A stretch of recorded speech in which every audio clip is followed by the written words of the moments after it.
जिंदगी को इजी करने के लिए ही तो गुरु होते हैं। हमसे गाड़ी नहीं आती थी तो हमने गाड़ी सीखी, किसी को गुरु बना के भैया हमें गाड़ी सिखा दो, सिखाया उन्होंने, हम सीख गए।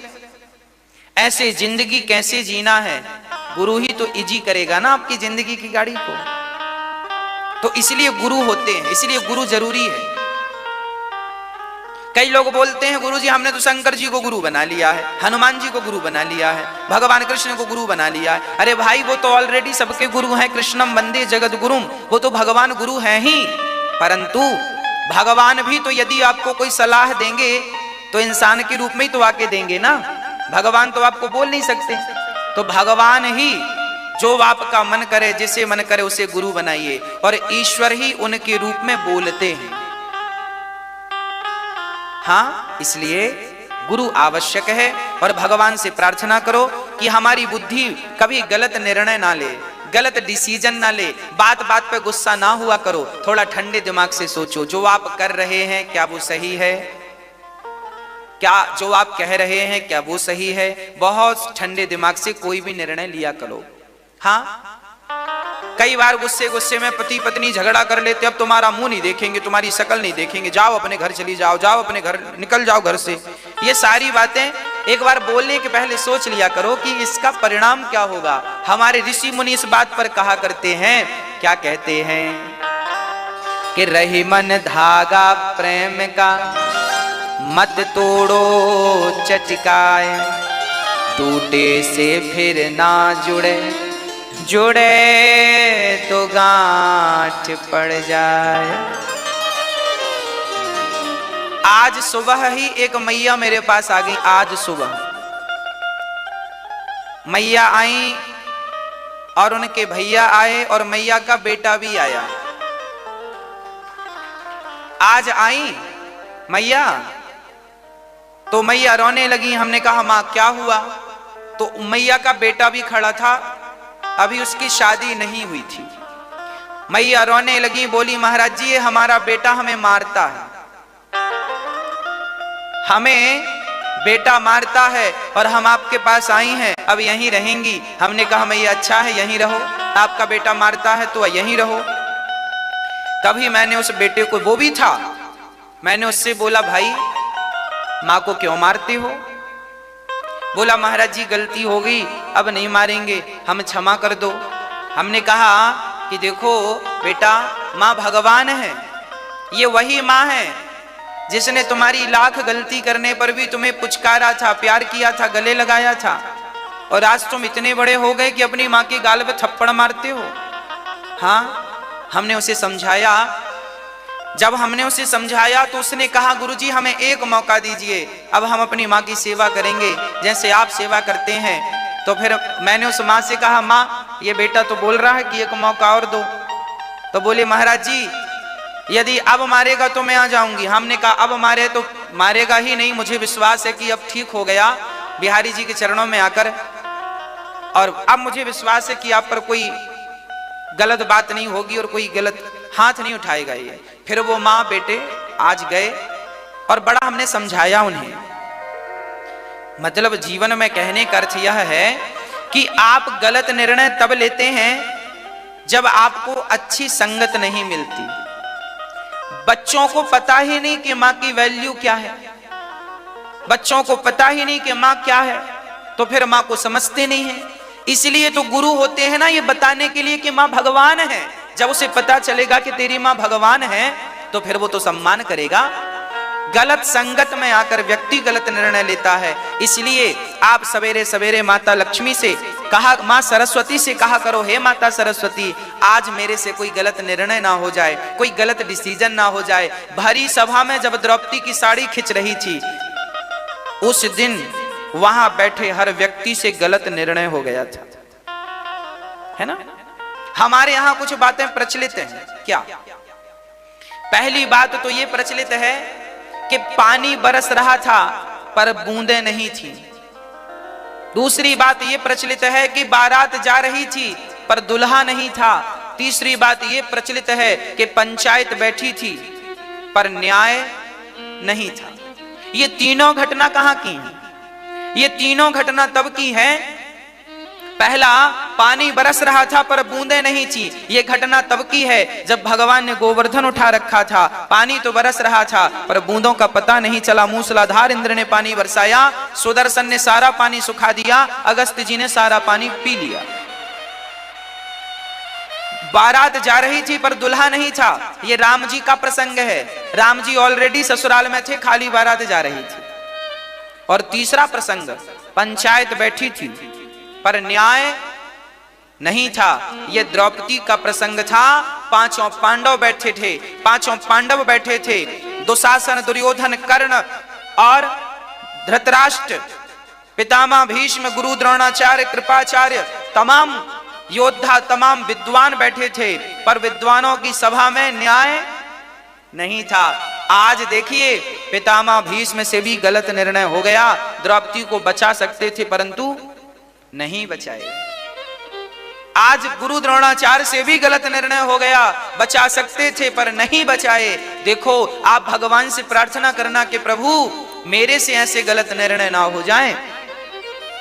मेरे अंदर सामर्थ्यता है और सामर्थ्यता होने के बाद भी मेरे सामने किसी बहन बेटी की लाज लुट रही है और मैं ना जाके बचाऊं तो मैं भी तो उस पाप का भागी हूं। सामर्थ्यता है तो छलांग लगाओ, बचाओ, नहीं तो वहां बैठे मत रहो, वहां से निकल जाओ। गलत निर्णय ना लो आप जीवन में, गलत डिसीजन ना हो आपके जीवन में। यदि हो गए परिणाम बुरा हो सकता है। इसलिए आप सवेरे से माता लक्ष्मी को याद करो कि माँ मेरे धन का सदुपयोग हो, और माँ सरस्वती का ध्यान करो कि माँ मेरा डिसीजन गलत ना हो, मेरा कोई भी निर्णय गलत ना हो, घर के प्रति, परिवार के प्रति, समाज के प्रति कोई निर्णय गलत ना हो। बस मेरी माँ आपके बच्चे भी ना लड़े कभी, आपके घर में कोई तकलीफ परेशानी ना हो, इसलिए आप कोई निर्णय गलत ना ले लेना। हर निर्णय लेने के पहले थोड़ा समय दीजिएगा, बड़े बुजुर्गों से पूछिएगा, विद्वानों से परामर्श लीजिएगा, गुरुजनों से पूछिएगा कि हम ये निर्णय ले रहे हैं सही है कि नहीं। निर्णय अकेले नहीं लेना चाहिए। पहले के राजा महाराजा कोई निर्णय लेते थे तो अपने मंत्रियों को बुला के पूछते थे कि नहीं, हाँ कि ना। 4 लोगों से जरूर पूछना चाहिए। और 4 लोगों में किन से पूछना चाहिए? अच्छे लोगों से। गलत लोगों से भी डिसीजन ना लेना, नहीं तो गड़बड़ होगा। कैकेयी ने मंथरा से पूछ लिया था तो मंथरा ने आग लगवा दी सारे घर में। कैकेयी ने मंथरा से पूछा, मंथरा को गुरु बनाया कि नहीं। कैकेयी ने मंथरा से पूछा तो मंथरा ने पूरे घर को बर्बाद करवा दिया कि नहीं, सुख चैन में आग लगवा दी कि नहीं। तो आप जिनसे निर्णय ले रहे हैं, डिसीजन ले रहे हैं, आपके जो सचिव हैं वो आपको अच्छी बातें बताएं, वो लोगों को नियुक्त करिएगा। विद्वान, समझदार, संस्कारी वो खुद हो, तब तो अच्छा निर्णय निकल के आएगा। नहीं तो गलत आदमी से पूछ लेंगे तो और जो है वो भी लुट जाएगा। सवेरे उठो, दोनों हाथों का मंथन करो, गोविंद का दर्शन, हे प्रभु मेरे हृदय में बस जाओ, मेरे हृदय में समा जाओ, ऐसा भगवान के चरणों में समर्पित करना चाहिए भाव। और फिर पृथ्वी माता को प्रणाम करना चाहिए। हे पृथ्वी माता, आप हमारी माँ हो, आप पर हम मलमूत्र त्यागते हैं, मजबूरी है माँ, हमारे अपराधों को क्षमा करिएगा और हमें सद्बुद्धि दीजिएगा। माँ को प्रणाम करो। उसके बाद बढ़िया 2 गिलास पानी, 3 गिलास पानी पियो। पानी सवेरे जरूर पीना चाहिए, पेट भर के 2 गिलास, और घूंट घूंट करके पीना चाहिए। घूंट घूंट के पानी पियो ताकि रात भर में मुंह पे जो लार बनती है वो पेट में जाए। वो बड़ी सुंदर होती है, अर्थात वो बहुत शक्तिशाली होती है आपके मुंह की लार, ऐसा आयुर्वेद कहता है। सवेरे जरूर पानी पियो। सवेरे यदि आपने बिना पानी पिए कुल्ला कर दिया तो मतलब आपने अपने मुंह पे जो रात भर का अमृत इकट्ठा किया था वो आपने थूक दिया। जो व्यक्ति सवेरे बढ़िया बिना मुंह धोए बिना सवेरे उठो और पानी कैसा पियो, तांबे के लोटे में रात को पानी भर दो, ढक दो, और वो तांबे के पात्र का पानी पियो। हो सके तो गुनगुना पानी पियो, उसे थोड़ा सा गुनगुना कर लो। आप के पास व्यवस्थाएं हैं तो गर्म कर लो पानी, गुनगुना कर लो। और फिर गुनगुना पानी सवेरे पियो, स्वास्थ्य अच्छा रहेगा, जल्दी से आप बीमार नहीं पड़ेंगे, पेट बिल्कुल स्वस्थ रहेगा, बिल्कुल कोई दिक्कत नहीं होगी जीवन में। और बढ़िया 2 गिलास 3 गिलास पानी पी करके और फिर आप थोड़ा सा 20-25 कदम 100 कदम चलो, ज्यादा भी चलो तो नुकसान नहीं है, 200-400 कदम चलो, चलने के बाद 200-250 कदम चलने के बाद फिर आप जाओ अपनी क्रियाओं से निवृत्त हो जाओ, नहाओ, मंजन ब्रश करके नहाओ और नहा करके बड़े प्रेम से फिर कपड़े सुंदर से स्वच्छ कपड़े पहनकर सबसे पहले एक लोटा में जल भरो, लोटा में जल भरकर उसमें थोड़ा सा गुड़ डालो, या तो गुड़ नहीं है तो कुमकुम रोली डालो और पानी को रंगीन करके और सूर्य भगवान को जल चढ़ाओ। सूर्याय नमः, आदित्याय नमः, भौमाय नमः, खगाय नमः, मित्राय नमः, भास्कराय नमः, सूर्याय नमः। सूर्य भगवान को अर्घ दो, सूर्य भगवान को जल चढ़ाओ। 12-12 नाम लेकर के, नाम याद नहीं है तो सूर्याय नमः 12 बार बोल दो, सूर्याय नमः, सूर्याय नमः, सूर्याय नमः, सूर्याय नमः, सूर्याय नमः, सूर्याय। हे सूर्य भगवान हमारे जल को आप ग्रहण कीजिएगा। सूर्य भगवान को जल चढ़ाओ, सूर्य भगवान की तरफ देख करके आंख बंद करके सूर्य भगवान को हाथ जोड़कर प्रणाम करो। हे सूर्य भगवान आप ही हमारे साक्षी हैं, आप हमारे, जैसे आप अपने प्रकाश से अंधकार को मिटा देते हैं उसी प्रकार हे सूर्य भगवान मेरे जीवन के सारे अज्ञान को और घर की सारी अशांति को आप मिटा दीजिए अपने प्रकाश से और हम पर कृपा करिए, हम पर दया करिए, हम आपकी शरण में हैं। सूर्य भगवान को प्रणाम करो, खड़े खड़े 7 बार घूम जाओ। सूर्य भगवान की 7 प्रदक्षिणा होती है, 7 प्रदक्षिणा करनी चाहिए। सूर्य भगवान को प्रणाम करो, 7 प्रदक्षिणा करो और प्रणाम करके फिर आप अपने घर पे आओ और बड़े प्रेम से बड़े भाव से आप सवेरे सवेरे तुलसी पर भी जल चढ़ाओ।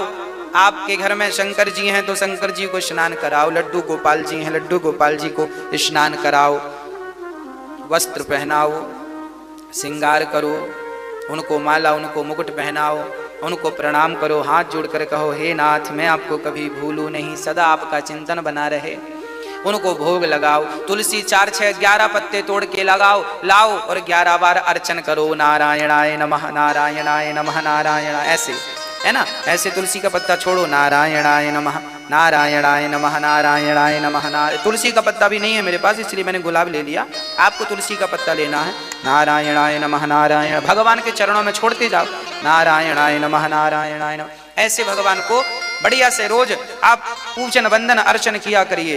फिर आप देखनी आपके घर में सुख शांति कैसे आती है, आपका जीवन बिल्कुल बदल जाएगा। घर की सारी अशांति, सारी नकारात्मकता, सारी नेगेटिविटी समाप्त हो जाएगी और एक अच्छा वातावरण बनेगा। घर में एक आनंद की लहर होगी, खुशियां होंगी, खुशहाल जीवन होगा। भगवत कृपा तो आने दीजिए, आप कृपा के पात्र तो बनिए, अभी पात्र ही नहीं है। भगवान की क्या गलती है, इसलिए पहले योग्य बनिए।